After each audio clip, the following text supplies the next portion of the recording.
Hola, Meme, Manuel Barrera. This Friday, the mayor of Houston, John Whitmire, has called a special meeting to basically undo something that they just did on Wednesday.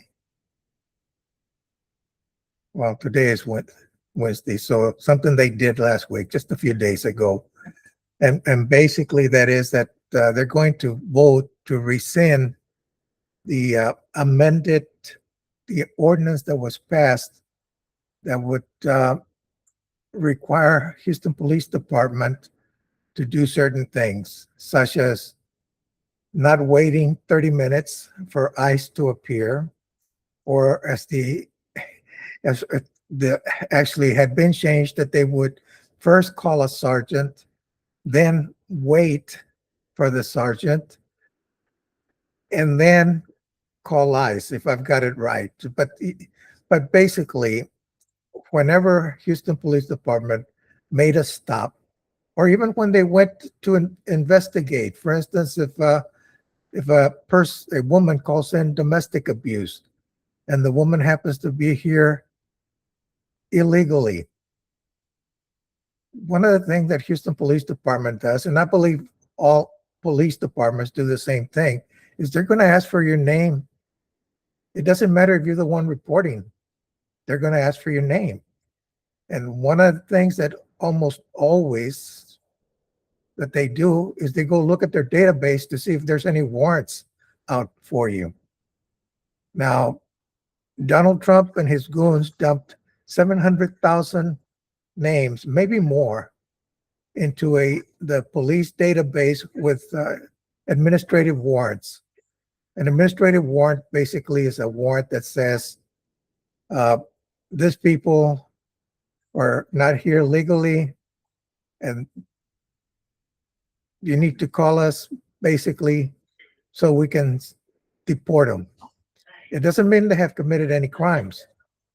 Most of them have not.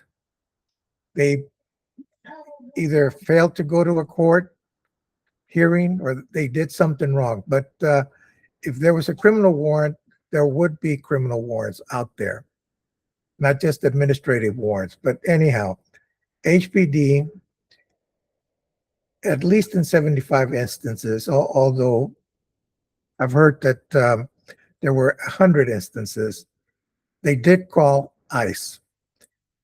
Now, according to the Houston Police Officers Union head, Douglas Griffith, I believe that's his name, there were 2 million incidences where the HPD interacted with the public. Now, I don't know if that's true. And I'm not sure that if how they interacted. It might have been just me calling a non-emergency police number and telling them that, for instance, there's someone is making a lot of noise. So I'm not really sure what it means. And he didn't elaborate. But anyhow, this Friday, that would be on the 17th, if I'm not mistaken, the mayor has called for a special city council session. Now, the mayor wouldn't be calling a special session unless he believed that he already has sufficient votes to win or do away with the ordinance that was just passed. Now, there are 6 Republicans. I normally refer to them as MAGAs because that's what they are. It's a MAGA party. It's not a Republican party anymore. They're all Trump worshipers. They won't say anything negative about Trump because if they do, the Republicans will turn on them. So anyhow, there's 6 Republicans on the city council. 5 of them voted against changing the HPD policy that was there before. That would have been Willie Davis, Tiwala Carter, Amy Pack, Fred Flickinger, and Mary Nan Hoffman. Julian Ramirez voted to change the ordinance.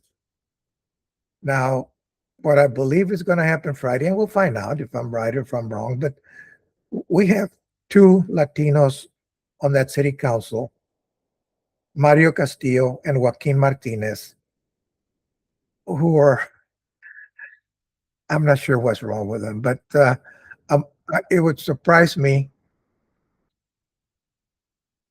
if they didn't switch their votes and went along with Whitmire. That would make 8. Now there's 17 council members. So, because I'm sure that John Whitmire is going to change his vote also. So that would be 8. Julian Ramirez may change, but he spoke fairly strongly last time, so I'm not sure. So I'm not sure who else would change.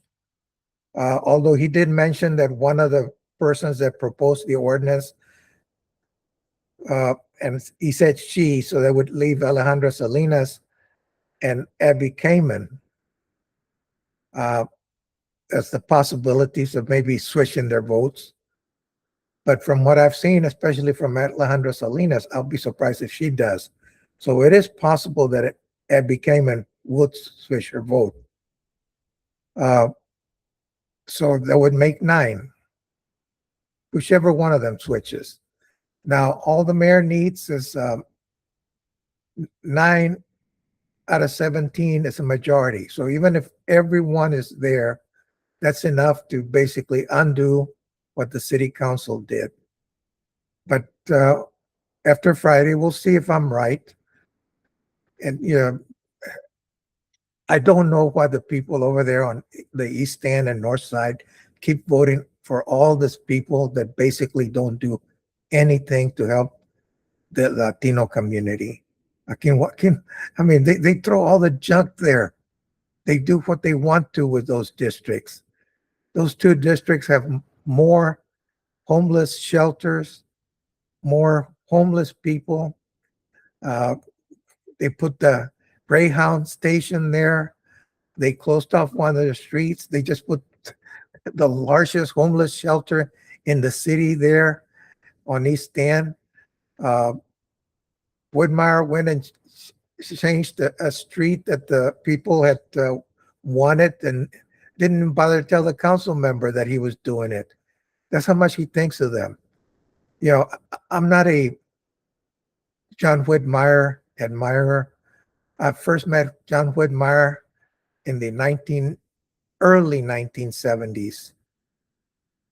And I did not care for him or Gene Green, to be honest with you.